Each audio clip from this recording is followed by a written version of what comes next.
हिंदू धर्म में मांस खाना मना है या नहीं है, इस संबंध में कई लोगों के मन में भ्रम है। शाकाहारी भोजन को हिंदू धर्म में उत्तम माना है, केवल मांस खाने को लेकर कोई सख्त अनुदेश नहीं दिया गया है। आओ जानते हैं इस संबंध में महत्वपूर्ण जानकारी। वेदों के अनुसार वेद ही हिंदू धर्म के धर्म ग्रंथ है। वेदों का सार उपनिषद और उपनिषदों का सार गीता है। यहाँ तीनों का मत जानेंगे। वेदों में मांस खाने के संबंध में स्पष्ट मना किया गया है। वेदों में पशु हत्या पाप मानी गई है। वेदों में कुछ पशुओं के संबंध में तो सख्त अनुदेश हिदायत दी गई है।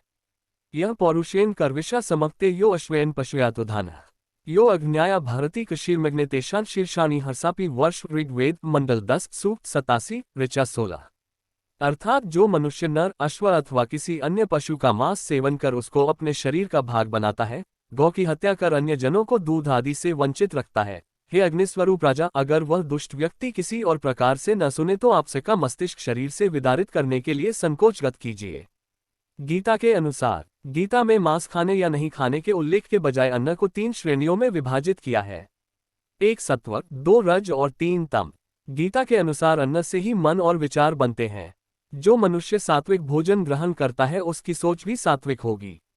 अतः सात्विकता के लिए सात्विक भोजन, राजसिकता के लिए राजसिक भोजन और तामसी कार्यों के लिए तामसी भोजन होता है।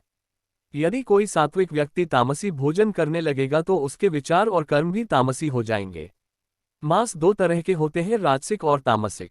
उसको पकाने के तरीके से भी उसकी श्रेणी तय होती है। संतों, ब्राह्मणों और धर्म के कार्य में कार्यरत लोगों को सात्विक भोजन करना चाहिए, लेकिन युद्ध, क्रीड़ा और भयंकर कर्म हेतु लोगों को राजसिक भोजन करना चाहिए।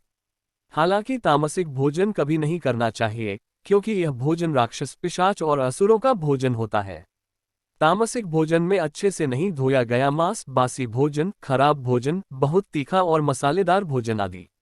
सुश्रुत संहिता अनुसार आयुर्वेद सुश्रुत अनुसार रोगोपचार में शरीर की पुष्टि हेतु कभी कभी मांसाहार करना जरूरी होता है। सुश्रुत संहिता अनुसार मांस, लहसुन और प्याज औषधीय है। औषधि किसी बीमारी के इलाज हेतु होती है, आपके जिह्वा के स्वाद के लिए या इसका नियमित सेवन करने के लिए होती है। आज भी मछली का तेल, सांप के जहर से अनेकों औषधि का निर्माण होता है। इसी तरह बकरे की हड्डी के रस और खरगोश के खून का भी औषधीय उपयोग होता है। इनके उचित सेवन से रोग नष्ट होते हैं। इस तरह ये देखा गया है किसी विशेष रोग में कुछ पशुओं के मांस, हड्डी या अन्य अंगों का उपयोग होता है।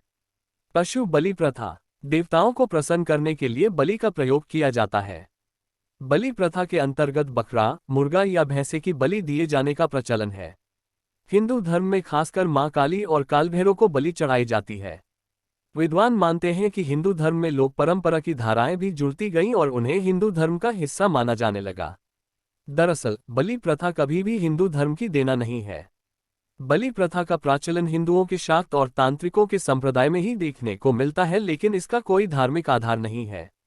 शाक्त या तांत्रिक संप्रदाय अपनी शुरुआत से ऐसे नहीं थे, लेकिन लोगों ने अपनी इच्छाओं की पूर्ति के लिए कई तरह के विश्वास को उक्त संप्रदाय में जोड़ दिया गया।